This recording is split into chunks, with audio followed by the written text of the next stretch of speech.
Amigos del Buen Toreo, muy buenas a todos y bienvenidos a este espacio donde hoy tenemos el honor y el privilegio de recibir a una de las figuras más trascendentales de la tauromaquia del último medio siglo. Nuestro invitado no es solo un rejoneador, sino un auténtico revolucionario que ha transformado el arte de torear a caballo, dotándolo de una elegancia, una cercanía y una profundidad que han cautivado a generaciones de aficionados en todo el mundo. Desde la Plaza de las Ventas hasta la Plaza de México, ha sido capaz de conquistar los cosos más exigentes del planeta con una trayectoria que es un himno a la constancia, a la maestría y a la innovación. A lo largo de más de 35 años de carrera ha logrado hitos que parecían imposibles, forjando un legado inigualable de la mano de compañeros inolvidables, esos caballos que son verdaderos artistas y con los que ha creado una conexión que trasciende lo imaginable. Hoy en este podcast nos sumergiremos en su historia, en sus triunfos, en sus reflexiones y en la pasión que lo ha convertido en un auténtico mito. Maestro Pablo Hermoso de Mendoza, muchísimas gracias por estar aquí con nosotros hoy. No hay de qué y bueno, pues encantado de compartir, ¿no? Mis vivencias, mi sentir sobre la tauromaquia en este momento contigo, que la verdad que sé que eres un gran aficionado. Pues mire, la idea principal de este podcast siempre ha sido el hecho de conoceros en profundidad, porque claro, os conocemos mucho en el ámbito de la Plaza de Toros, pero nos gusta siempre conoceros desde los inicios, cómo empieza la carrera de un rejoneador o de un torero, todos los que han ido pasando por aquí, hasta llegar hasta hoy. Me gustaría que nos cuente pues cómo empieza la historia de Pablo Hermoso de Mendoza. Bueno, yo nazco en el seno de una familia que vive siempre vinculada al mundo del caballo, de varias generaciones, desde el mundo del trabajo en el campo con los caballos, lo que es la siega. Después mi abuelo tuvo como una pequeña empresa de transportes, pero con carros y caballos de construcción. Y bueno, luego mi padre ya se dedicaría un poquito más a lo que era el caballo de montura, ¿no? Como le decían, el caballo de silla.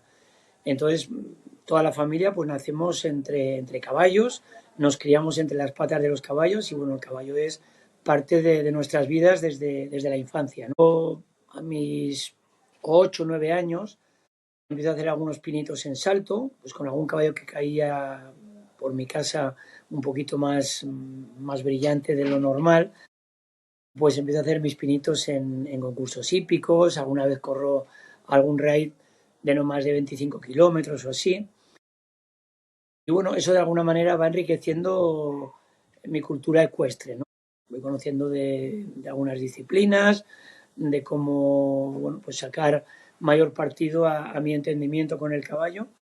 Y luego, pues yo creo que 14, 15 años, empiezo a unir un poco la pasión de cualquier chaval que se cría aquí en Navarra, donde el toro es protagonista en todas las fiestas de pueblos chicos y grandes, el toro en la calle, las vaquillas, y entonces pues empiezo a correr los encierros, empiezo a recortar, bueno, a lo que hacíamos todos en aquel entonces, ¿no? Empiezo a juntar esa pasión por el toro con la pasión y mi vida por el caballo, ¿no? Y será como a mis 15, 16 años cuando veo una retransmisión de una corrida con 3 figurones del toreo que marcaría, yo creo que mi pasión, diría, ¿no? Mi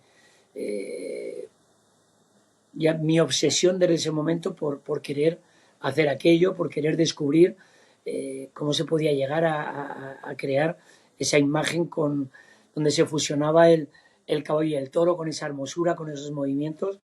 Y fue una corrida televisada en televisión española desde Madrid, desde la Plaza de las Ventas, en abierto. Bueno, no había otra cadena entonces y eran nada más ni nada menos que Alvarito Domecq, don Álvaro, Manuel Vidriera y Joao Moura. 3 figurones del toreo que cada uno con su estilo, pero todos dentro de un gran clasicismo. Creo que no solamente me llenaron de pasión, sino que ya pusieron la piedra angular en mi educación, ¿no? De cómo quedó aquello grabado y cómo desde aquel momento siempre mi carrera iría vinculada al toreo clásico, ¿no? Podría ser un revolucionario, pero siempre dentro de unos parámetros muy, muy clásicos. ¿Y recuerda el momento en el que dice, oye, pues me veo capaz o voy a intentar por lo menos meterme en esta locura, porque es una locura meterse hoy en día, y me imagino que en aquella época también, a ser regional, la infraestructura que conlleva. No, en esa época era más que locura, era para que me hubieran encerrado, ¿no? Porque, bueno, pues en el norte, entonces todo estaba lejos, ¿no? Ahora el mundo todo está muy cerca porque, bueno, pues por las redes sociales, porque todo el mundo viaja más, pero entonces yo me acuerdo que de niño nos llevaban a San Sebastián, que ahora hay 10 minutos de Estella, y entonces era el viaje del año, nos llevaban un día a la playa, un día al año, y era un viajononón de 3 horas, y bueno, con el mapa de carreteras, o sea, era una aventura, ¿no? Entonces imagínate ir a Madrid o ir a Andalucía, todo estaba muy lejos. Y por aquel entonces, pues en mi Navarra natal, ni en todo el norte me atrevería a decir, no había ningún rejoneador, no había ningún sitio donde tú pudieras aprender, inclusive también muy poquitas escuelas de equitación. Había algo de salto, de hípica, pero en aquel entonces no había nada de doma clásica, algo que te pudiera introducir un poquito más profundamente en el mundo de la equitación. Entonces yo me tiré de cabeza a la piscina sin saber si había agua o no había agua, ¿no? Y bueno, pues ahí empezaría, desde aquella corrida, empezaría mi pasión por querer intentarlo, pero siendo muy consciente que era casi imposible, ¿no? Que había una posibilidad entre mil y que, bueno, aunque no llegara a esa posibilidad, pues lo iba a intentar, iba a disfrutar haciéndolo, iba a enriquecerme en ese crecimiento. Y bueno, pues empecé como un juego. Un amigo en aquel entonces tenía a mi padre una hípica en Logroño y un amigo que venía todos los días a verme y apoyarme, que era alguacilillo de la plaza de Logroño, pues me hacía de toro y me perseguía con un cepillo de aquellos de barrer y él me hacía el toro. Y yo con el caballo, pues con un caballo que se llamaba Cafetero y que fue el primer caballo que yo domé ya a un poquito más nivel, pues con aquel caballo empecé a hacer mis pinitos corriendo delante de aquel cepillo, ¿no? De aquella escoba. Y ya con aquel caballo me presenté pues un día en eh, las fiestas de Viana, en una plaza que montaban en el centro del pueblo que solamente ponían el anillo pues para soltar vaquillas. Las vaquillas del encierro terminaban en aquella plaza y bueno, con una vaca de aquellas embolada y más toreada y más corrida que sabe quién, pues salí a la plaza e intenté por primera vez torear. Llevé golpes por todos lados, mi caballo y yo, pero bueno, me presenté en público y ya fue una experiencia, ¿no? Entonces todo aquello era crecer poco a poco, choque tras choque, pero, pero cada pasito que daba, pues era una súper alegría, ¿no? Daba gracias a la vida por poder hacer aquello, ¿no?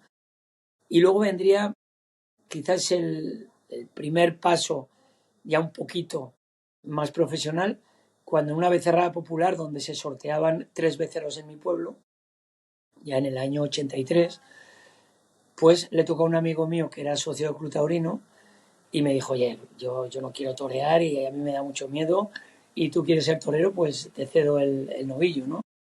Entonces era un heral y bueno, pues salí con un solo caballo, con un rejón de castigo y un rejón de muerte que me había hecho un amigo, con una ballesta de un Land Rover que había él forjado como había podido. Y bueno, pues el rejón de castigo no entró, el de muerte tampoco y no me quedó otro remedio que echar pie a tierra con la muleta que tenían para todos los aficionados y una espada que parecía la del Cid. Y bueno, pues finiquité el novillo, corté 2 orejas y entonces ya fue la primera vez que toreé en lidia y muerte, ¿no? de un becerro. Joder, fíjese lo que hoy en día es que eso suena una locura absoluta, y seguro que usted ahora que lo ve con esa perspectiva tiene que decir, madre mía, cómo empecé, ¿no? Claro. Y luego decías de infraestructura, ¿no? No tenía nada, tenía un caballo. Entonces iba con el caballo a la plaza andando por la calle. Montado en él, llegué a la plaza, toreé y me volví montado en él hasta mi casa. O sea que no había ni camión ni planteamiento de ningún tipo. A partir de ese momento ya empiezo a trabajar con algún caballito más y llego a juntar 3 caballos. Nunca toreé una vaca. Las vacas que se torean ahora, yo nunca toreé ninguna vaca antes de presentarme con esos 3 caballos en algún otro festejo que ya me iban saliendo, siempre sin salir de Navarra, ¿no? Entonces yo llegaba con esos caballos y bueno, pues allí iba acoplándome por primera vez en la plaza y era experiencia totalmente novedosa para ellos y también para mí, ¿no? Íbamos creciendo juntos. Es verdad que ahí pasé 11 largos años, que se dice pronto, sin perder nunca el aliento, dando pues, pues muy poquitos, ¿cómo decirte, no? Pequeñas recompensas, porque bueno, pues no salía de Navarra, mi temporada era de 2 meses, prácticamente desde San Fermín hasta, pues no sé, final de agosto o mitades de septiembre, que ya acababan las ferias por aquí, y esa era mi temporada, ¿no? Y luego pues todo el invierno a domar cabos para gente, para sobrevivir, para poder dar de comer a esos 2 o 3 caballos que tenía y bueno, pues para poder comprarme una monturita, alguna cosa más y ir enriqueciendo mi equipo. Le quiero hacer una pregunta para comparar. ¿Cuántos caballos tiene ahora en total? No sé por qué uno a lo mejor le da miedo quedarse sin dinero en la vida, ¿no?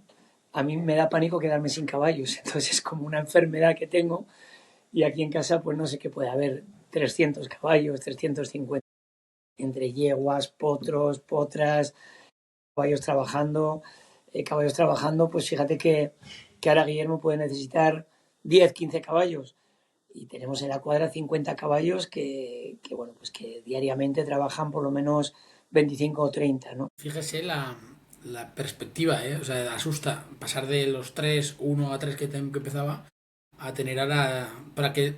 Es muy bueno verlo porque, claro, visto ahora con esta perspectiva y le pasará, ¿no? Suena, joder, suena como lejos, ¿no? Pero todo el trabajo que hay detrás, ¿no? Porque, fíjese, yo me... Voy a hacer un inciso, pero yo me acuerdo la primera vez que yo tendría 12 13 años que le fui a ver en una plaza de toros, cuando le di la mano, me sorprendió que tenía callos, pero muchísimos callos. Y dije, joder, la cantidad de horas que usted trabaja, ¿no? Y ahí me vi la perspectiva real de un rejoneador. O sea, que ni aun estando en figura uno se relaja, al revés, aprieta más. Entonces, yo me quedé bastante sorprendido y claro, ver esta perspectiva creo que viene muy bien para los rejoneadores jóvenes que tengan un poquito de ilusión y vean que aquí hay que trabajar porque si no, no se llega hasta el final. Yo creo que me cuenta también el momento ya en el que Pablo Hermoso Mendoza sale de Navarra y empieza un poco a abrirse, ¿no? En el mundo taurino. Sí, ahí llega un momento donde, bueno, sin saber mucho del medio, pero yo pues con lo que me iba encontrando, cada obstáculo que me encontraba o cada lago, pues lo utilizaba para seguir creciendo, ¿no? Entonces llega un momento que después de esos 11 años, que me sirven mucho porque, bueno, tenía que prepararme, tenía que preparar un producto, preparar una cuadra y esos años, pues a poquitos festejos que tuve, pues lo fui haciendo, ¿no? Entonces, en el año 94, cuando ya me encuentro con una cuadra un poquito más consolidada, no muy grande, pero ya tenía 5 o 6 caballos y entre ellos ya estaba Cagancho, estaba Giralda, que eran caballos ya que tenían un nivel, ¿no? Un nivel importante para poder jugar en las grandes ligas o en cualquier plaza de primera. Entonces, como le digo a todo el mundo que quiere empezar en esto o en cualquier otra profesión y lo ve complicado, digo que la suerte siempre pasa por tu puerta. Si no hoy, será mañana o dentro de 5 años. Lo que pasa es que cuando pase la suerte, tú tienes que estar preparado y atento para utilizarla. No puedes dejarla pasar. Si pasa solo una vez, no se te puede escapar. Entonces, a mí me llegó el momento y llegó una sustitución en la plaza de Zaragoza porque un compañero, Fermín Borquez, se había lesionado en Pozo Blanco, se había roto una pierna y entonces yo entré por la puerta de la sustitución en Zaragoza, una corrida también retransmitida por Televisión Española, con un cartelazo. En ese momento los hermanos Domé y Moura, junto con Borquez, eran santo y seña del rejoneo, estaban en su esplendor con una fuerza tremenda. Y entonces para mí fue el escaparate perfecto para mostrar ese trabajo que yo había hecho durante 11 años, ¿no? Entonces ahí fue eh, como una frontera, ¿no? Como pasar una raya en mi carrera de un antes y un después. A partir de ahí, las cosas se dieron bien y al año siguiente tenía prácticamente todas las ferias importantes de España ya abiertas y ya pude entrar en Madrid, Sevilla, Valladolid, Salamanca, Valencia, o sea, prácticamente en todas las plazas de España. O sea, fíjese lo que le cambia una tarde. Que ahí está Una hablando otra tarde. vez de la suerte esa, ¿no? Sería estar y aprovecharlo. Lo que pasa que, claro, lo que vemos en una tarde, al final eran 11 años, ¿no? Era 11 años de pintar, de crear tu obra y al final dices, coño, en la exposición fue un éxito, sí, pero el éxito fue todo el trabajo de atrás, ¿no? Esos 11 años de no desmayar, de no rendirme ante todas las adversidades y la falta de horizonte que tenía en todo momento. Ese fue el secreto más que la oportunidad. La oportunidad, como te decía, y la suerte siempre. Lo que hace falta es estar preparado para agarrarla y como dicen en México, tener todos los pelos del macho en la mano para que no se te escape. Ha hablado de Cagancho y yo no puedo dejar pasar el podcast, como usted comprenderá, sin que me encuentre la historia esa que yo más o menos se la he escuchado, pero habrá gente que no y me gustaría que la cuente porque es una auténtica aventura lo que pasó con Cagancho para que llegase a su cuadra y que luego fuese el mejor caballo de la historia del rejoneo. Bueno, la historia de Cagancho empieza en la primera vez que voy a Portugal a torear, que era un intercambio, algo que hoy día lo vería impensable, ¿no? Pero en aquel entonces la necesidad y la peste equina pues obligó a ello. Yo le presté mis caballos a un rejoneador portugués llamado Pedro Franco, buen amigo mío, para que toreara aquí en Arnedo, y él me prestaba los suyos para que yo toreara una corrida en Portugal, en una plaza portátil, en Hermelleira. Entonces el toro era de aquí y cuando yo fui a torear Hermelleira se suspendió por un aguacero, ¿no? Porque llovió muchísimo. Entonces, bueno, pues al suspenderse la corrida fuimos a ver unos caballos a una cuadra cercana que había de un rejoneador de muy buen nivel, el maestro Brito Pai, y vimos ya unos caballos magníficos, pero claro, caballos que valían una fortuna, que ni se te ocurría preguntar cuánto valían ni interesarte por uno de ellos, ¿no? Y cuando acabamos de ver los caballos ya eran como las 10 de la noche y ya se me ocurrió tomarme una confianza con el maestro y decirle si no tenía por ahí algún caballo baratito, asequible para mi humilde bolsillo, que pudiera servirme, ¿no? Y después de pensar un poquito, dijo, bueno, tengo un caballo ahí que me lo han regalado por enseñarle a torear a una niña, Ana Batista, que es una gran rejoneadora hoy día, y además torea con algunos caballos míos, lo cual me hace mucha ilusión. Y entonces dijo, bueno, te puede servir y además es un caballo nuevo, pero tiene una cosa buena que tiene muy buenos orígenes. Es hijo de un hermano de Opus y Neptuno, que eran dos caballos que habían sido aquella década santo y seña en el rejoneo español, ¿no? Entonces, bueno, lo vi, me encantó que fuera de esa familia, eso me ilusionó muchísimo. Y bueno, pues me pidió 400.000 pesetas de entonces, 2.000 escudos, que era un poquito menos. Y yo le ofrecí 200 porque era lo que tenía, no porque quisiera regatear. Y él me dijo lo siguiente, no te lo puedo vender en ese precio ahora, porque hay una feria muy importante, la feria de Golega, pero lo voy a llevar a la feria y si nadie me lo compra en ese dinero, cuando acabe la feria, en 200.000 escudos es tuyo. ¿De acuerdo? De acuerdo. Fui con Miren, mi mujer, que entonces era mi novia, éramos novios, fuimos a la feria, que fue una maravilla conocer aquella feria, porque ahí sí había caballos, cientos de caballos, a cual más hermoso, o sea, era la cuna del caballo lusitano, todos bien preparados, bien montados, o sea, era como llegar al Edén, ¿no? Y allí entre todos ellos, pues de vez en cuando pasaba Cagancho con un niño de 6 o 7 años montado encima de él, que era el hijo de Brito Páez, y yo le decía, miren, no mires mucho aquel caballo negro para que no se fije la gente, pero aquel es el que si no lo venden va a ser nuestro. Y miren, muy inteligente, me decía, no pasa nada porque lo miremos porque nadie se va a interesar por él y nadie lo va a comprar porque está muy feo. Y bueno, de hecho a mitad de feria o así me buscó y dijo, oye, el caballo es tuyo, no hace falta esperar a traerlo. Fue un lío porque con la peste equina la frontera estaba cerrada. Yo no podía dejar el caballo allí porque el esfuerzo económico que había hecho para mí era importantísimo y lo tenía que traer.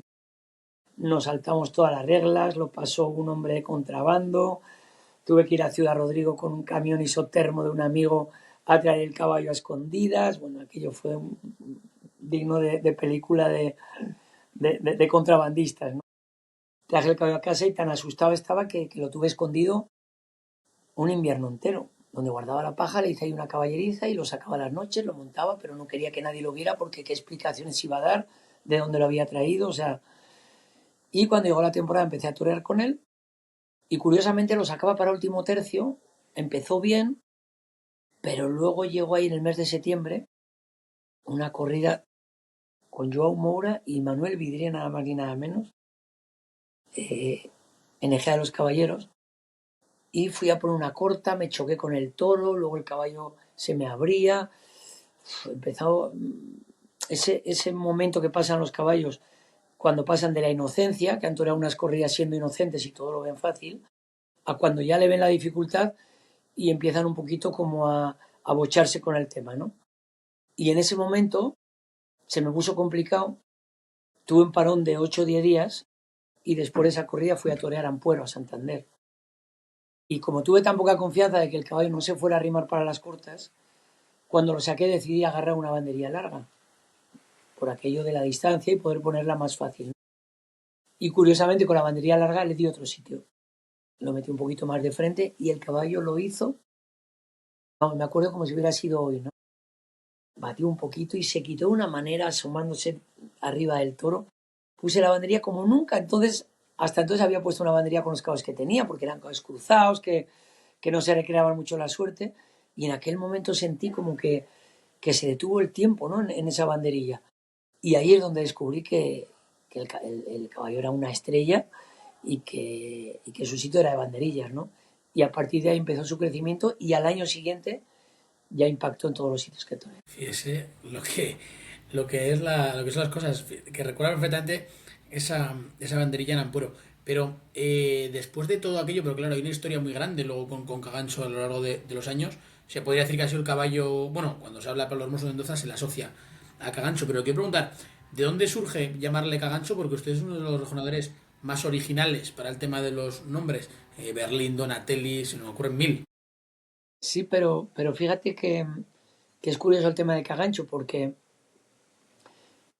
yo le pongo antes de Cagancho un caballo albaicín por querer poner a caballos de los que tenía nombres de toreros gitanos, toreros de duende, de arte, tal y cual.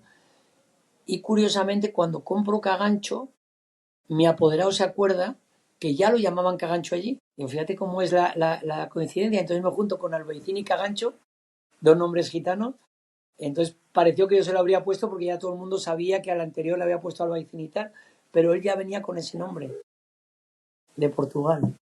¿Y Y luego cuánta, es verdad que, bueno, pues que al principio sí le ponía mucho entusiasmo a ponerles nombres que la gente los identificara, pues había años que les ponía nombres de pintores a todos los que debutaban, otros años pues iba haciendo ahí de alguna manera un símil que además luego era bonito para los que tenemos mala memoria porque te acordabas que, hombre, pues Van Gogh y Dalí debutaron el mismo año, ¿no? O sea que sí son de la misma promoción o Pata Negra y Caviar. Entonces, bueno, pues también me venía bien a mí que soy un poquito desmemoriado.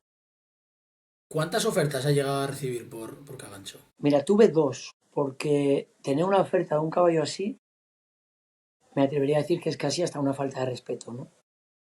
Es como que te quieran comprar, para mí, como que te quieran comprar a alguien de tu familia, ¿no? Es casi un... Entonces nunca me lo tomé de esa manera, pero entiendo que no podía haber más ofertas porque mucha gente sí se lo plantearía así, ¿no? Sería ofender a Pablo quererle comprar ese caballo con lo que significa para él. Pero sí tuve dos ofertas claves. Una, la primera, curiosísima, porque fue seguida a esa corrida de Zaragoza en el 94, y vino un matador de toros colombiano, de nombre Quinito, y vino a mi casa que quería comprar un caballo. Yo había triunfado en Zaragoza, pero todavía no había ganado dinero. Me enfrentaba a otro invierno hasta el año siguiente, donde sabía que iba a tener corridas, pero que ese invierno iba a ser otro invierno donde iba a tener que tener caballos de gente domando para poder sobrevivir, para poder salir adelante, ¿no? Entonces se presenta un matador de toros colombiano en mi casa diciéndome que venía a comprar un caballo, ¿no? O varios caballos. Entonces, bueno, yo lo recibo entusiasmado, digo, este va a ser mi salvación. Yo ya tenía entonces 8 o 10 caballos, aunque toreando Tenía 5 o 6, pero tenía otros caballos ya preparando y dije, bueno, pues es la oportunidad de hacer algo de dinero, ¿no? Pero todo mi gozo se quedó en un pozo. Cuando llegó, me dijo, mira, no me haga perder tiempo ni le voy a hacer perder tiempo yo a usted. Quiero el caballo negro de las patas blancas, Cagancho. Y yo le dije, no, es que ese no se vende. Y dijo, bueno, todo tiene un precio, ¿no? Todo tiene un precio, vamos a verlo y me lo puedes mostrar. Se lo mostré, no llegaba ni a montarlo. Y él me dijo, vengo a comprar el caballo en el dinero que sea. No es para mí, pero yo soy un enviado y bueno, quiero que usted me diga en qué precio podría llegar a venderlo. Yo en todo momento le dije que no lo vendía por ningún precio. Y él, después de una hora de presionarme y demás, me acuerdo que me dijo estas palabras. Vamos a hacer una cosa. Yo tengo aquí un talonario y usted va a poner una cifra, la cifra más loca que usted pueda pensar por el caballo. Si no soy capaz de duplicarla, no me vende el caballo. Y me volví a negar. Me volví a negar y dije, no, que es que no lo vendo. O sea, es que no puedo pensar en un dinero porque no lo quiero vender. Es mi caballo, estoy enamorado de él y es que no lo voy a vender. O sea, me tendría que morir de hambre, pero no lo voy a vender, ¿no? Entonces me pidió si podíamos grabar en una cámara de aquellas de vídeo antigua, porque él tenía que justificarse con sus patrones de que no había podido comprar el caballo, ¿no? Entonces hicimos otra vez, escenificamos toda aquella conversación ante la cámara, con el talonario, con la cantidad que él decía, que yo pusiera, no sé qué, no sé cuántos, y que yo no lo vendía. Total, cuando se iba a ir, pues me dijo si le podía firmar, si yo tenía alguna foto del caballo toreando, y se la podía firmar dedicada para Fabio Ochoa. Yo la firmé para Fabio Ochoa, sin saber tampoco ni quién era, ni mucho menos, ¿no? Y bueno, pues al paso de los años me enteré quién era, y bueno, pues así transcurrió aquello, ¿no? Y después, en otra ocasión, don Álvaro Domé, que en paz descanse, y al cual adoraba, mandó a una persona a comprar también el Cagancho. Y vino con un amigo mío de Pamplona sin saber para quién era, pero también vino a comprarlo. Y, como te digo, me podía haber ofendido, no me ofendió porque creo que siempre tienes que aprender de las personas inteligentes, ¿no? Y yo creo que don Álvaro en aquel momento vio dos cosas. Vio que el caballo podía ser importantísimo para sus nietos y segundo, pues también veía la competencia que se les venía a sus nietos, ¿no? Y dijo, de esta manera, pues, desde luego, él era muy inteligente y muy brillante, sabría que no me iba a quitar de esto, pero sabía que me iba a bajar un poquito de nivel, ¿no? Y bueno, creo que fue una estrategia manejada con mucha inteligencia, lo cual se la aplaudo, aunque bueno, pues no le salió, ¿no? ¿Qué hubiera pasado si llega...? Claro, es que es muy difícil esto, porque esto le pasa a muchos los jugadores hoy en día, no por esas cantidades económicas, pero el tener que decidirte, ¿no? Entre salvar 2 años, o un verano, o perdón, un invierno, o un tiempo tranquilo por vender un caballo, o mantenerte firme. Fíjate que ahora lo ves con la perspectiva y lo que ha cambiado. Si hubiera dicho que sí a aquello, ¿qué hubiera pasado? ¿Sabes qué ocurre? Yo creo que primero hay etapas en tu vida, ¿no?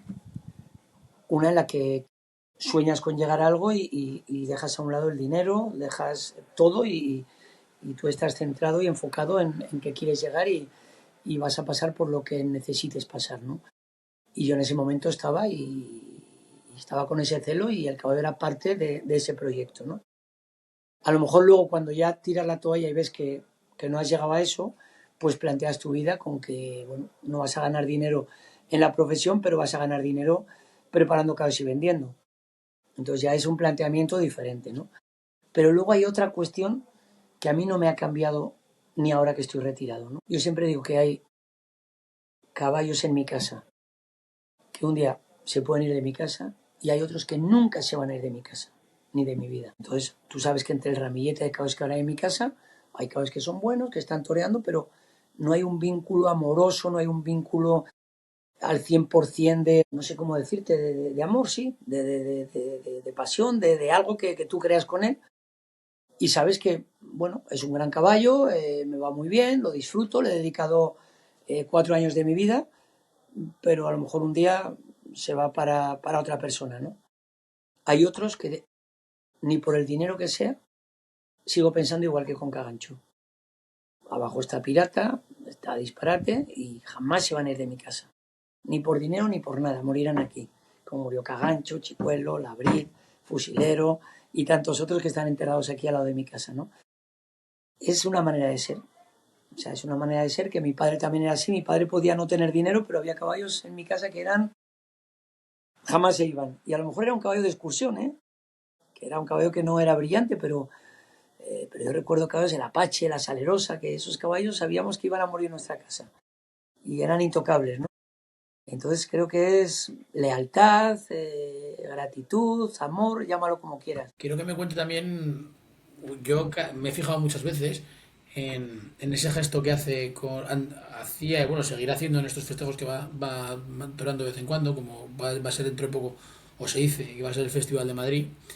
El gesto de las orejas y las pulseras antes de que salga el toro por Toriles. Yo soy muy aficionado al rejoneo y claro, cada vez que le iba a ver me fijaba y no había un día que no lo hiciera. Bueno, son un poquito, cuando tú te metes en una profesión de riesgo, yo creo que me da igual sea correr en carros, en Fórmula 1, en motos, el que entra a un ring de boxeo, un torero, el que sea, pues pasamos mucho miedo, muchas inseguridades y entonces te intentas agarrar a lo que sea.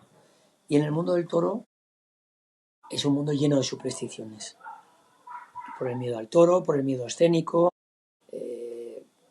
por las ganas de triunfar, el miedo al fracaso, todo eso, ¿no? Entonces yo cuando llegué, es inevitable que heredes todas esas supersticiones. El mozo de espadas, tus banderilleros, o sea, todo el mundo te las va. Cuidado, la escalera, no pases por debajo. Un gato negro, la señora de amarillo, o sea, todo aquello lo vas heredando y yo llego un momento que digo, o sea, no, me rebelo contra esto porque es un sinvivir, o sea, es que es un sinvivir ir por la calle pensando que no puedo pasar por debajo del andamio, que viene una señora de amarillo y no la quiero saludar, es una amiga, o sea, no, no, porque además me entraban los miedos y dije, se acabó y fuera todo tipo de supersticiones. Pero tampoco fui nunca de rezar ni de pedir. Siempre daba gracias, gracias a la vida, gracias a lo mejor a algún Dios, si es que lo hay, pero nunca pedía. No me parecía cobarde el pedir cuando tenía miedo.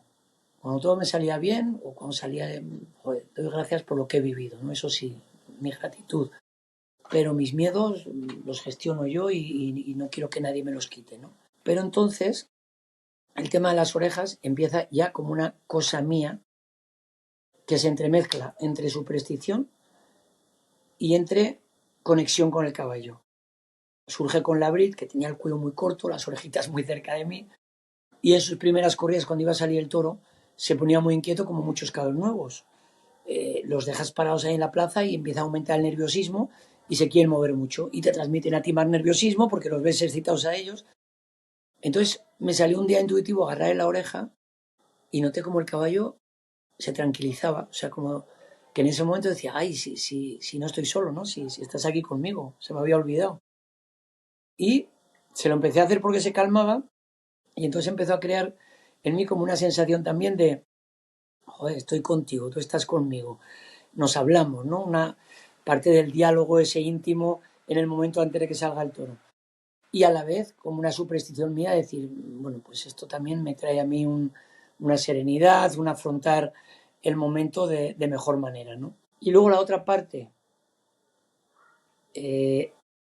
con temas de una pulserita, un tiempo que llevaba una virgen que me acuerdo que me la echaron en Quito, en Ecuador, nunca supe qué virgen era. Ahora que hay un crucifijo que me regaló mi papá en mi cumpleaños y no he vuelto a torear, pero lo llevo aquí hasta que se rompa.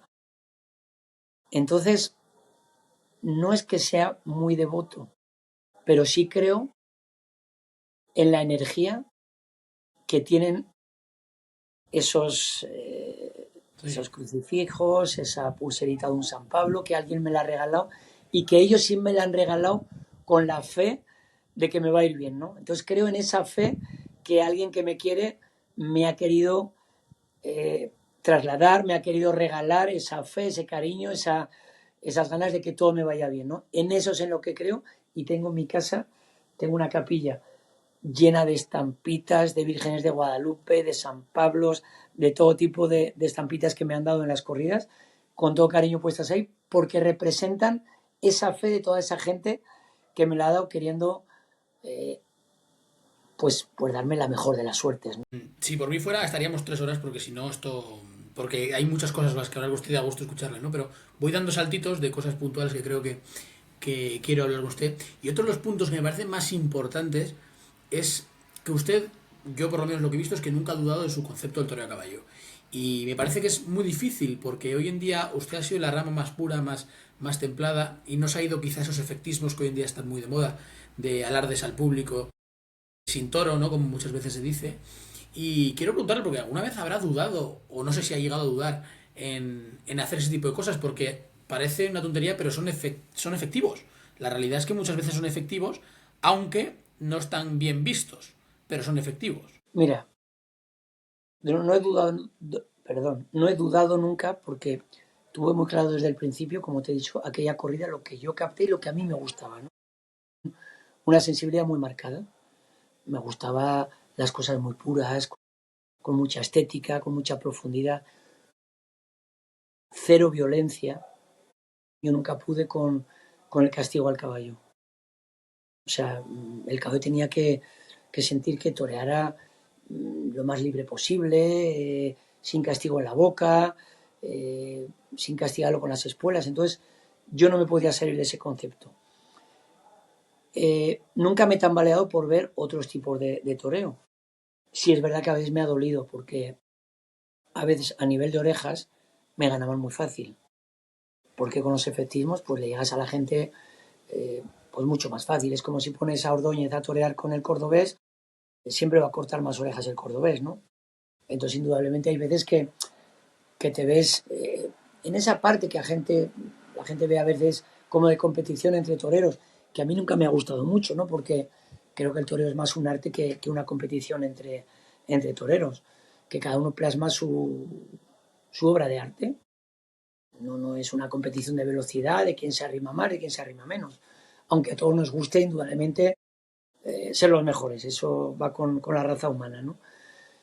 Pero a veces pues veía que sí, que me ganaban, que jugaba 4 orejas y yo una, y yo entendía que lo que había hecho yo, para mí, tenía mucho más valor que lo que habían hecho los otros, ¿no? Pero al final siempre decía, ¿de qué me quejo si he tenido una recompensa maravillosa en toda mi carrera? He sido un privilegiado. Respeto que cada quien haga su tipo de toreo y luego la gente pues que disfrute con todo, porque en la variedad está el gusto, ¿no? Pero sí hay una parte que sí quiero denunciar, que me da asco, eso sí, y esa nunca la voy a respetar. Es que para esos efectismos o para ese toreo se salten los valores, se salten los valores de la equitación, del bien montar, que los caballos vayan maltratados, que al toro no se le dé su lugar ni su importancia, que el espectáculo esté al margen del toro. Eso no lo puedo ver, no lo puedo ver, o sea, es que me sale un sarpullido cuando lo veo. El toro lo cría un ganadero durante 4 años, tenemos muchos ataques a la fiesta sobre el maltrato del toro, entonces el toro hay que magnificarlo ese día, es el día de su vida, es el día que se va a lucir, donde da el fruto a sus 4 años de vida y va a ser su momento de esplendor donde va a defender su estirpe, su familia y todo, ¿no? Su casta, su bravura. Entonces tenemos que darle su lugar, su distancia, su respeto, su lucimiento. Tenemos que trabajar, crear para él. Y el caballo, en nuestro caso, el torero a caballo, igual. El caballo es la gran estrella, ¿no? Ninguno de los dos han querido estar en ese ruedo y nosotros lo hemos puesto. No vayamos a utilizarlo como dos trastos viejos. Eso me ofende. El caballo debe ser nuestro Dios en ese momento. Debemos trabajar también para Él, debemos darle forma, debemos dejar que se exprese, darle protagonismo, que Él sea la estrella. Nosotros somos el jinete es un mero conductor que pone todo aquello de acuerdo para que el caballo del toro sean una auténtica obra de arte. Es que claro, es lo que decía, es que es muy duro porque sale usted andando muchas veces y el otro sale a hombros. Y al final, hoy en día parece cada vez más con esto de que la afición ha decaído y ahora está volviendo otra vez a crecer, yo creo, de que quedan cada vez menos rejoneadores que buscan esa pureza porque se han dado cuenta de que encima hoy en día un rejoneador parece que está obligado a salir a hombros en cada festejo. Que eso también quiero que me lo cuente. Yo un rejoneador si no sale a hombros parece que ha estado fatal. Claro, eso es algo que a mí me llama mucho la atención. Yo soy un torero que he tenido éxitos importantes, o sea, un rabo en Sevilla, 3 rabos en la Monumental de México, adultos en Guadalajara, en Cali, un rabo en la Santa María de Bogotá, pero he tenido rachas de muchas corridas sin cortar orejas, porque no es fácil. Cuando yo lo veo que ya es tan fácil, que hay toreros que tienen regularidad de que todas las tardes salen a hombros y todas las tardes cortan las orejas, digo, aquí algo está mal. El toreo es algo más grande y más difícil que todo eso. Entonces, ¿por qué?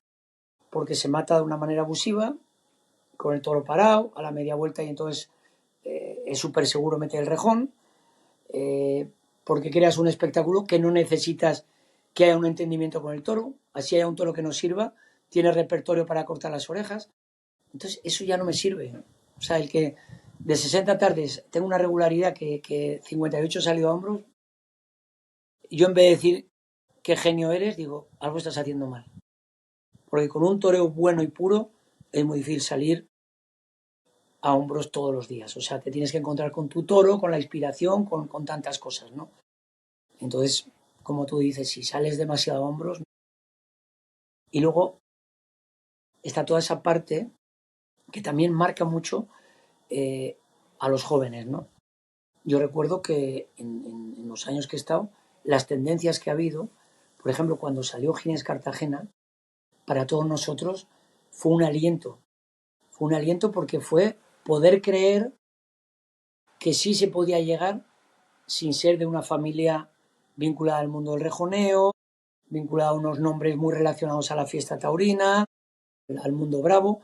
Entonces fue como eso, como una puerta por donde se podía ver un horizonte y decir, oye, la ha abierto Ginés y fíjate, este ha llegado sin tener dinero, sin tener relación con el mundo taurino y ha llegado a ser figura. Entonces fue importantísimo para todos los que queríamos ser toreros. Pero durante muchos años, quitando algún caso como pueda ser el mío y poquito más, que no nos dejamos influir por su tauromaquia, el resto, todos estaban influidos porque si Ginés había triunfado poniendo violines y andando con los caballos a 2 patas, pues había que hacer eso, ¿no? Entonces todo el mundo hacía eso. Fue los años de los violines, del quiebro al revés y de los caballos de manos y los caballos de rodillas. Y entonces, yo me acuerdo cuando llegué, yo vendía un producto totalmente diferente. Yo vendía la pureza, la verdad, y me acuerdo que él me decía a mí, aquí viene el de la pureza, aquí viene el de la pureza. Me decía así con sorna, ¿no? Como tomándome el pelo Ginés, que era un tío que confrontaba enseguida y que te decía las cosas por derecho a la cara. Y luego, cuando yo triunfé, durante muchos años, pues vino una cámara de toreros que todos querían hacer el correr de lado, la batida para el cabo de cerquita, o sea, lo que habían visto que había dado fruto conmigo, ¿no? O sea, indudablemente marcas una tendencia. Pero yo siempre he dicho que hay tendencias mejores que otras. Cuando marcas una tendencia dentro de unos cánones, dentro de un respeto, dentro de una buena equitación, siempre estás creando escuela, ¿no? Cuando creas tendencia por efectismos, por populismos, como tanto pasa ahora en política, pues estás creando una tendencia horrorosa, porque se pierden todos los valores, se pierde, en nuestro caso, la estética, se pierde la profundidad y encuentras un aplauso fácil, pero que dura poco. Decía un crítico que a él no le gustaba cuando ve a la gente en el tendido reírse en una corrida de toros. Y con estos efectismos tú ves que están aplaudiendo, pero la gente se está riendo. Eso a mí no me gusta tampoco. O sea, una corrida de toros no es para reírse, no hay un momento para reírse. Luego, a mí me surge siempre la duda de que estos efectismos que se hacen en España, si se hicieran en Portugal, tendría sus consecuencias, ¿no? Porque yo siempre digo, igual equivocadamente, ¿no? Em, que aquí no voy a poner nombres de toreros, ¿no? Pero que el que torea puro en España a pie se le ve como una persona seria, igual que en Portugal el que torea puro a caballo se le ve serio. Y a la inversa, el que torea aquí en España de forma espectacular a pie se le ve mal, pero el que torea a caballo se le ve bien y a la inversa en Portugal. Entonces, cuando lo traslado, siempre pienso, ¿qué pasaría si esto se hiciera en Portugal? Porque Portugal es otro rollo completamente diferente. Mira, hay una parte que sí, estás muy en lo cierto. Portugal hay mucha más cultura de toreo a caballo y mucho más toreros a caballo. O sea, allí levantas una piedra y sale un rejoneador. Entonces ese rejoneador toree poco o mucho, es un buen aficionado, porque sabe lo que cuesta hacer las cosas bien, lo que cuesta preparar un caballo bien preparado. Entonces eso hace que siempre en las plazas hay una mezcla de buenos aficionados y también de mucho profesional que van a ver las corridas, ¿no? Entonces, sí es verdad que lo chabacano enseguida lo atacan, no gusta. Lo bueno les encanta y saben valorarlo y tal. Pero también es verdad que luego, por ejemplo, llegó Gines Cartagena a Lisboa y era la pregunta que todos nos hacíamos. A este tío lo van a reventar allí. Y llegó y se cayó Campo Pequeño con él. ¿Por qué? Porque llegó alguien haciendo algo diferente y algo muy genuino. Ginés creía en lo que hacía y dentro de su concepto no era un tío con falta de valores, era una tauromaquia suya que él se había inventado y él arriesgaba. Entonces llegó allá e impactó, ¿entiendes? Porque aquello no era mentira. Ahora, como tú llegues aliviándote con ese espectáculo fuera del toro, entonces sí se te echan encima. Pero con toreos de estos más efectistas, pero siempre que sean con el toro y un poquito más verdaderos, también tragan y les gusta, ¿eh? Porque al final también la variedad de cualquier espectáculo nos refresca un poco. Luego es verdad que saben llamar a cada cosa por su nombre. Eso es lo importante. Aquí, como se suele decir, un buen aficionado por disfrutar con mil estilos de toreo. Lo que pasa es que a veces comparar es ofensivo, ¿no? Para ir cerrando, una de las grandes sorpresas, yo no sé si a usted le sorprendió, a mí sí, es Guillermo. Primero, creo que de los últimos 20 años es el rejoneador que más certero he visto con el rejón de muerte. Eso no sé si lo ha visto en casa o si han trabajado una barbaridad, ahora le preguntaré por ello. Y segundo, si pensaba que iba a llegar a las cotas tan altas que ha llegado, porque muchas veces hemos visto muchos hijos de leyendas que se han ido quedando por el camino, porque primero llevan la responsabilidad de lo que llevan y luego que muy jóvenes pisan plazas relevantes y algunos se estrellan. Pero es que el caso de Guillermo es que una de sus primeras actuaciones en Nimes acaba cortando máximos trofeos, ya tiene la Puerta del Príncipe, tiene la Puerta Grande de Madrid, la de Bilbao, o sea, tiene ya prácticamente todos los triunfos realizados con éxitos y en plazas relevantísimas. Fíjate que empezando por el primer tema, ¿no? El tema de matar es curioso porque ha matado muchos toros muy bien, pero además haciéndolo difícil. Porque como te digo, y se está matando los toros muy efectista, pero sin ningún tipo de suerte ni de pureza, ¿no? Se están matando con los toros muy parados a la media vuelta y demás. Y él los está matando muchos toros yéndose muy de largo, poniendo el pecho del caballo por delante, una vez cuarteando, otra vez más de frente, pero de una manera que nadie vemos claro que aquello esté seguro antes de llegar, ¿no? Y él tiene el tino, ve el momento y la verdad tiene ese don, ¿no? Que no lo ha heredado de mí porque yo no he sido un buen matador. Sí lo he hecho con algunos caballos muy puros, siempre con la espalda por delante, dejando que los toros vengan arrancados, no a toro parado, pero no he sido tan certero como él, ¿no? Ni por el forro. Y luego el tema de si yo lo tenía claro a dónde podía llegar, fíjate que yo siempre he sido una persona insegura y quizás por eso he trabajado tanto eh, todos los detalles, ¿no? Y con Guillermo me pasaba igual. No lo veía claro porque digo, con el nombre que tiene, El planteamiento es que tiene que entrar enseguida a las ferias. Él no jugó mucho al toreo, pero a pie, banderillando a pie, toreando con la muleta, pero no jugó mucho al caballo. Y entonces cuando llegó el momento que decidió a sus 18 años que quería torear, joder, estaba muy verde en equitación y veía yo que llegaban grandes escenarios, grandes citas y siempre sufrí mucho esos años porque lo veía con muchas carencias de equitación, muy verde, pero me sorprendió muchísimo su cabeza. Es una persona que maneja la tensión mucho mejor de lo que la manejaba yo. Llega a las grandes citas y no lo ves nunca con el agua al cuello, siempre está tranquilo. Lo ves igual el día de antes con los amigos ahí distrayéndose o haciendo cualquier cosa para salirse un poquito del tema. Se siente seguro, lo ve claro. En ese aspecto me ha sorprendido mucho, ¿no? Y eso es lo que ha hecho que cuando ha llegado a esas grandes citas haya tenido los triunfos que ha tenido. Pues le voy a hacer la pregunta que hacemos a todos antes de las preguntas cortas que le voy a hacer. Esta pregunta se la hacemos a todos porque me parece muy interesante y es dura, pero es que nos diga cuál ha sido su peor actuación en la que diga ese día estuve mal y la mejor.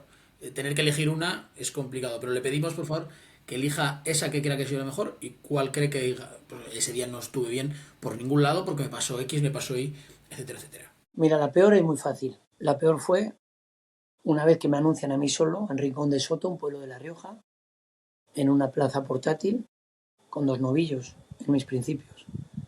Sale el primero, le pongo un rejón de castigo y cuando le pongo el segundo lo escuerdo y se cae el toro muerto. Sale el segundo toro, voy con todo el miedo, con un rejoncito chico, se lo pongo, lo escuerdo y muerto. Y se acaba el festejo. No había otra cosa.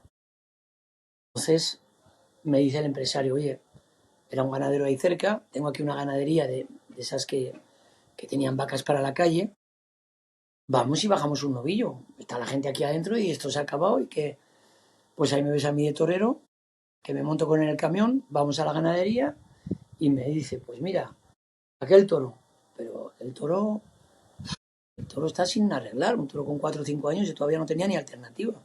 Pero ¿cómo vas a bajar aquello? Y está toreado, hombre, ha salido algún encierro, que no, hombre, eso no puede ser, y esto otro.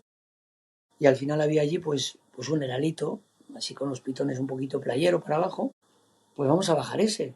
No se podía arreglar ni nada, pues en puntas, no tiene mucha fuerza, oye, pues venga, vamos a bajar ese. Baja el novillo, claro, ¿quién se atreve a poner un rejón de castigo? Había cargado a 2.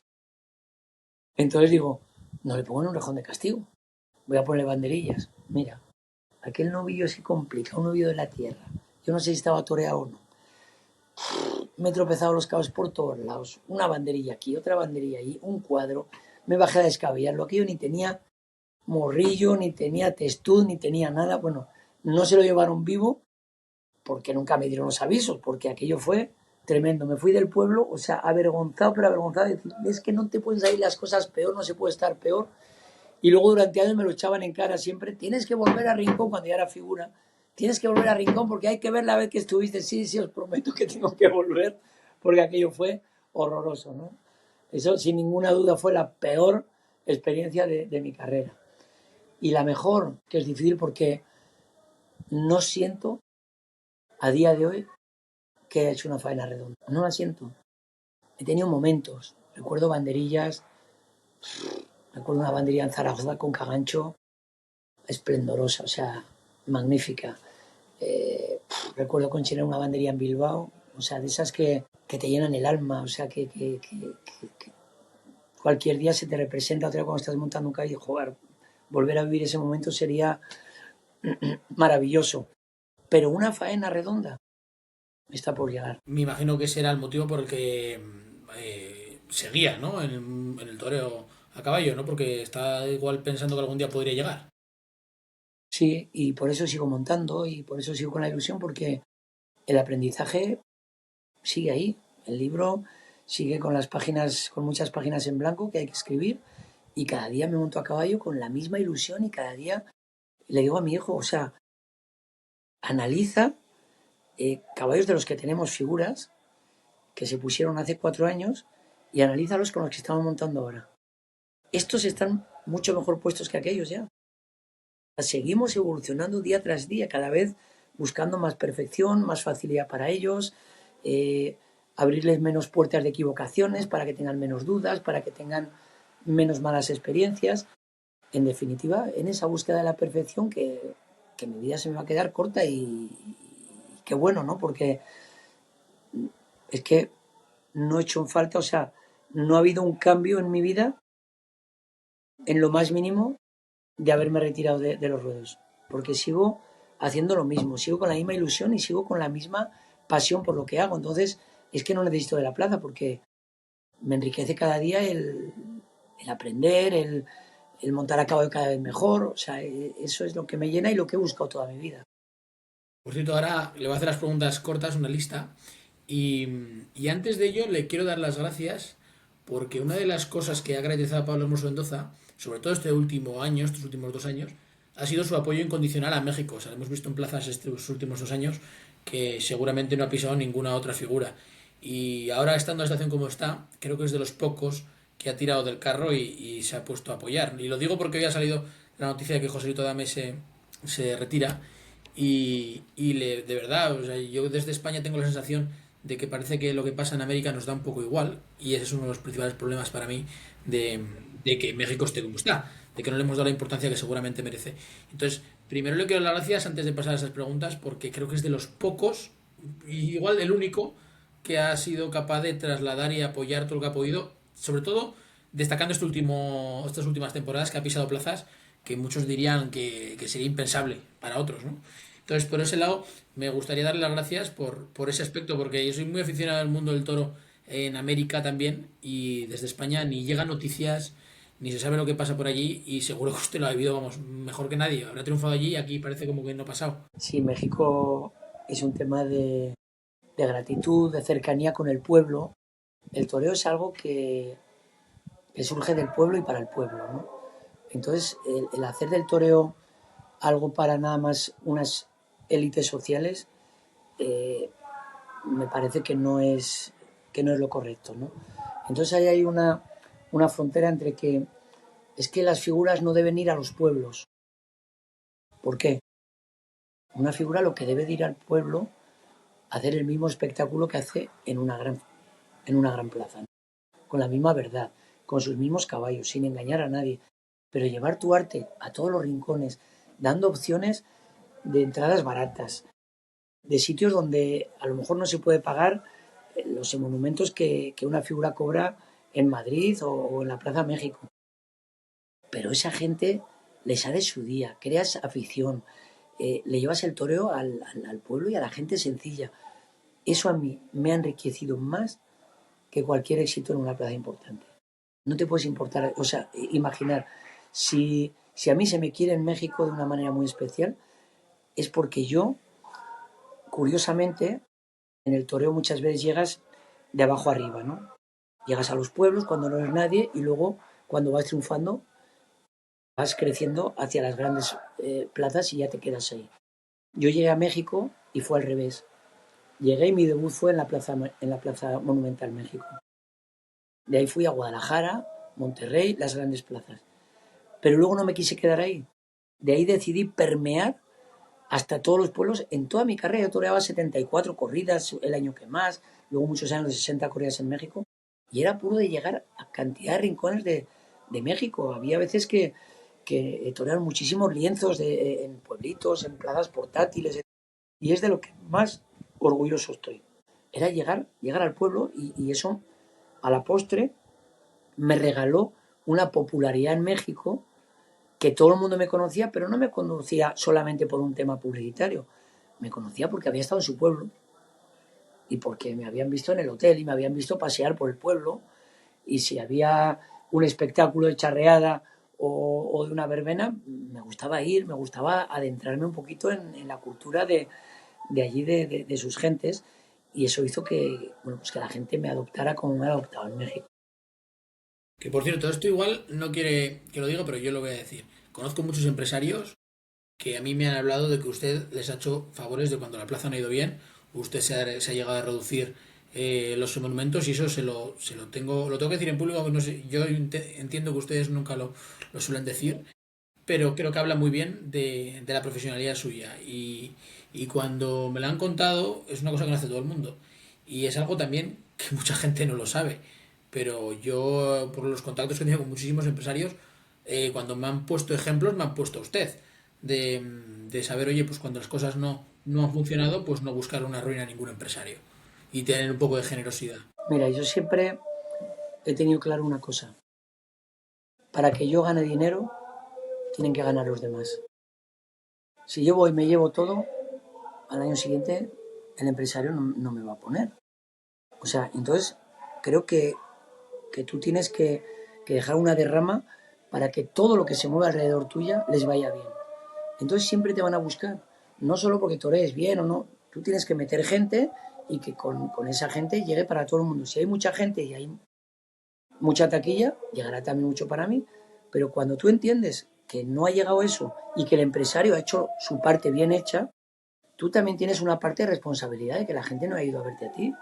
Entonces no puedes llegar y decir, no, mi dinero es este y lo cobro sí o sí y aunque cueste tu ruina. No, creo que ahí hay que ser condescendiente y decir, oye, esto hay que repartirlo entre todos los que venimos aquí. Y también saber que en un Madrid puedes cobrar un dinero correlativo a lo que va en las entradas y a lo que entra en taquilla por 20.000 personas. Y luego si vas al Día Nueva de Ebro, que cabe en 1.500, pues sabes lo que hay ahí y tienes que ir en relación a eso. Y creo que, igual que hizo Morante hace 2 o 3 años, esas 100 corridas que toreó, toreando por pueblos, pues antes había veces que decían, no, este va a llevárselo, una figura del toreo por los pueblos va a llevárselo. Joder, que hay veces que es necesario, porque la gente en los pueblos también quiere ver a las figuras. Entonces, es bueno que en una pladita de pueblo se le dé oportunidad a la gente joven, pero para que vaya la gente, también tienen que ir las figuras. Y no te puedes cerrar las figuras a decir, no, no, es que yo no toreo más que en los grandes escenarios y, bueno, lo respeto, ¿no? Pero como está la fiesta hoy, si dejamos que se pierdan los pueblos, se pierde el origen y se pierde donde de verdad empieza a crecer los aficionados. Vale, pues le voy a pasar ya las tres preguntas cortas y terminamos. En primer lugar, una plaza de toros. Y ahora le digo, elija una plaza de toros donde vaya a torear su última corrida. Pamplona, Un top 3 de rejonadores para usted de la historia. Manuel Vidrié, Joao Moura y Antonio Teles. Un momento de su carrera que usted cree que, echando la vista al pasado, hubiera cambiado hoy en día. El momento que viví con Pata Negra en Madrid, el percance. Si no Fue hubiera sido...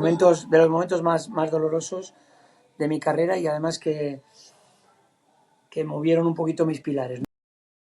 Que hubo momentos donde pensé en dejarlo, que si al cabo le pasaba algo me propuse que no iba a torear más, o sea, fue un momento muy duro para mí. O sea, casi podría ser más dura que la de Rincón de Soto, ¿no? Esa tarde. Sí, sí, claro, el Rincón fue un fracaso artístico, profesional, pero lo otro fue poder perder un caballo joven, que yo lo había puesto en esa situación pensando que él estaba preparado, mi equivocación que la pagara el caballo, que pudiera perder la vida.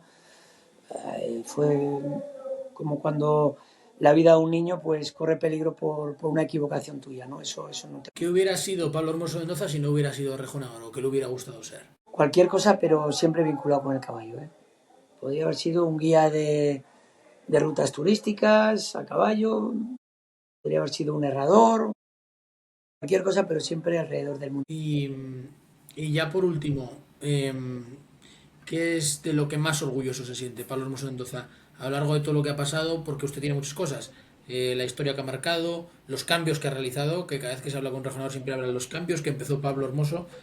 ¿Cuál es de la cosa que más orgulloso se siente? De lo que más orgulloso me siento ahora cuando miro hacia atrás es de haber sido fiel a un sistema de vida que por todas las fases que he pasado de protagonismo, de éxito artístico, económico, de que me regalaran el oído, de que nunca me he salido de esa línea de sencillez, de los valores de la familia, de la amistad, de mi terruño.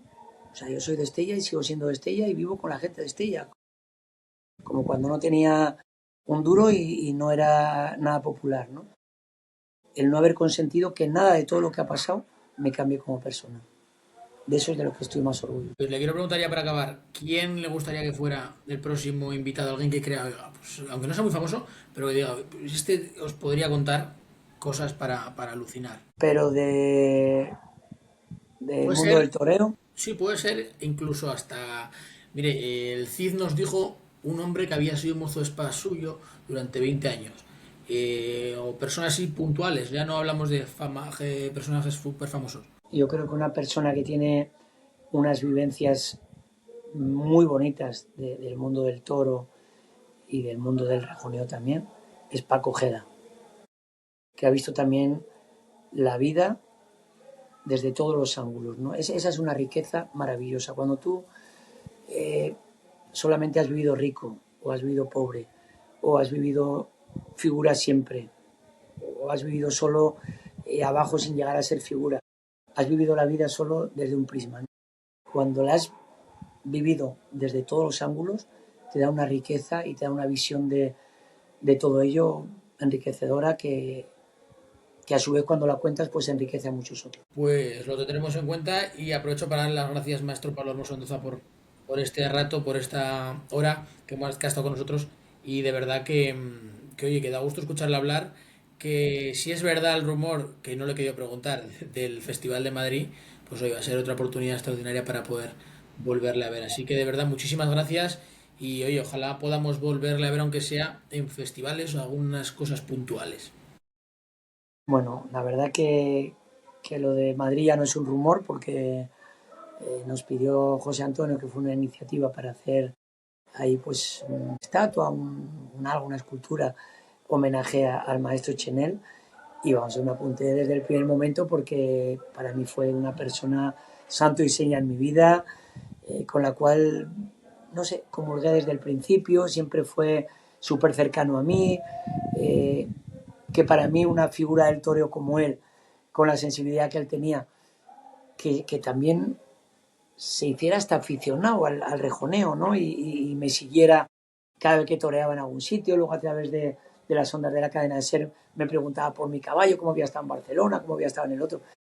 Todo aquello creó un vínculo precioso y luego tuve la suerte, ¿no? El privilegio de haber toreado con él 2 o 3 corridas y cuando tú toreas con esas generaciones eh, muy anteriores a la tuya o que podría coincidir con las de tu padre o con las de tu abuelo, joder, se te queda marcado esos momentos del respeto hacia ellos, de la admiración, de haber podido participar en un paseillo con ellos y en una tarde, ese recuerdo no me lo quita nadie. Pues de verdad que, maestro, muchísimas gracias y toda la suerte del mundo en ese festival, que además me ha tenido una fortuna, que no tiene que prepararse porque como dice que no deja de montar a caballo, sigue todavía en el lío. Así que de verdad, muchísimas gracias por este rato, maestro. Gracias a ti, Aitor, y bueno, pues un saludo a toda la afición, que ahora estoy por ahí más escondido, pero que ahí sigo sintiendo y trabajando en pro del toreo a caballo. Un fortísimo abrazo, maestro. Igual, otro para ti.